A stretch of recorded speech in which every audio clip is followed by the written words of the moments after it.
周二，美国众议院议长佩洛西在国会两党听证会上，以所谓中国侵犯人权为由，叫嚣美国应对2022年北京冬奥会进行外交抵制。中国外交部发言人赵立坚周三回应称，美方个别人的言论充斥着谎言和虚假信息，是典型的美式闹剧，注定不得人心，也不会得逞。将体育运动政治化有违奥林匹克宪章精神，损害的是各国运动员的利益和国际奥林匹克事业，包括许多国家政府、奥委会及国际奥委会在内的国际社会都明确反对这种错误做法。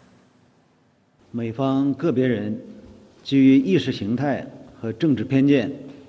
借所谓人权问题对中方污蔑抹黑，企图干扰、阻碍、破坏北京冬奥会的筹办和举行，中方表示强烈不满和坚决反对。美方个别人的言论充斥着谎言和虚假信息，是典型的美式闹剧，注定不得人心，也不会得逞。美方个别人自诩所谓道德权威，不知道这种无知者无畏的勇气从何而来。赵立坚指出，种族主义是美国长达4个世纪的疮疤，至今仍在流脓流血。看看470多万遭种族灭绝的印第安原住民，以及数以万计不能呼吸的弗洛伊德们，深受仇亚之苦的亚裔们，不难看出，一部美国发展史可谓印第安人血泪史、黑人奴隶剥削史、少数族裔受辱史。种族主义既是美国的历史原罪，也是美国的现实问题。美国国内白人至上、歧视非裔、仇恨亚裔、伊斯兰恐惧症等极端排外思潮延续至今，这充分说明美国根本不是所谓民主灯塔，根本不配当所谓人权教师爷。美方个别人的种族主义世界观可以休矣，美方个别人极力操弄种族灭绝等莫须有的中国人权问题，企图将自己的罪恶投射到中国身上，注定不会得逞。美方个别人为什么担心各国人士参加北京冬奥会或者前往中国呢？我想这是因为他们害怕甚至恐惧各国人士来到中国之后就会了解中国人权事业蓬勃发展的事实和真相，就会无情戳破反华势力炮制的种种涉华谎言，就会发现美方所谓借中国人权问题转移视线，掩盖他们的历史和现实人权罪恶的意图，就会看穿美国等个别西方国家借所谓人权问题遏制中国发展的用心，这更加戳穿了美方所谓民主、人权的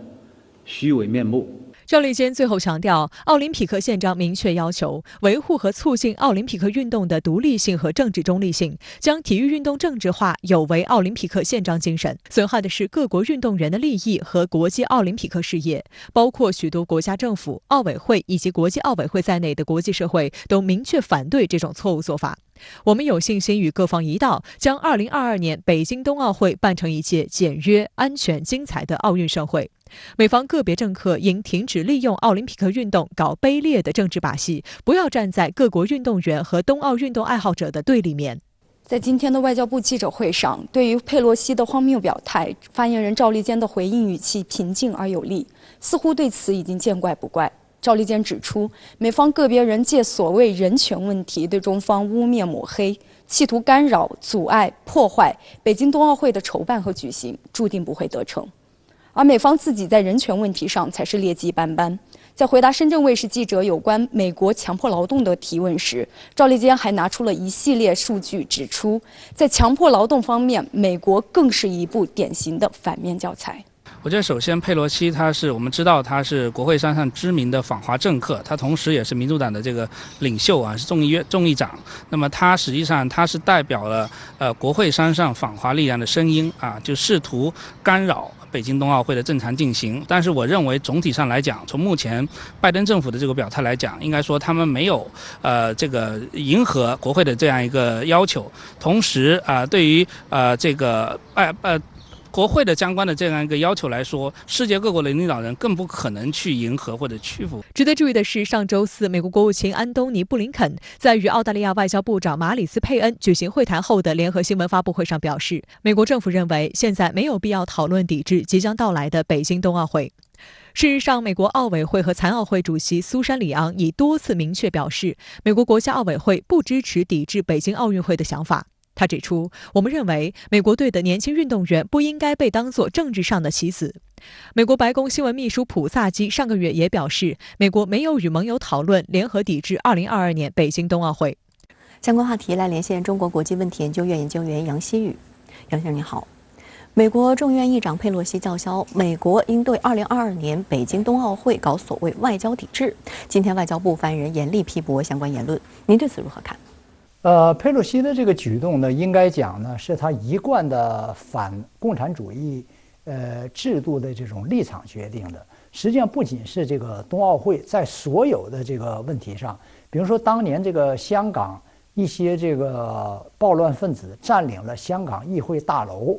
那么把香港搞成了这个一锅粥的时候，佩洛西呢为之武，说那是一道亮丽的风景线。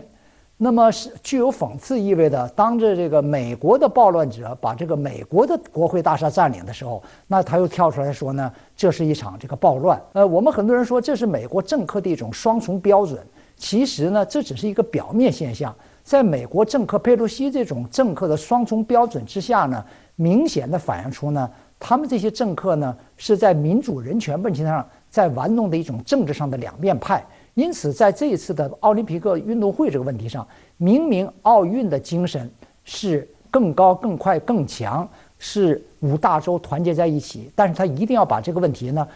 给政治化，所谓的道德化，这实际上是一种政治上两面派呢，在搞政治泛化，来打击与自己政体和这个意识形态不同的国家和地区。这样的一种做法本身呢，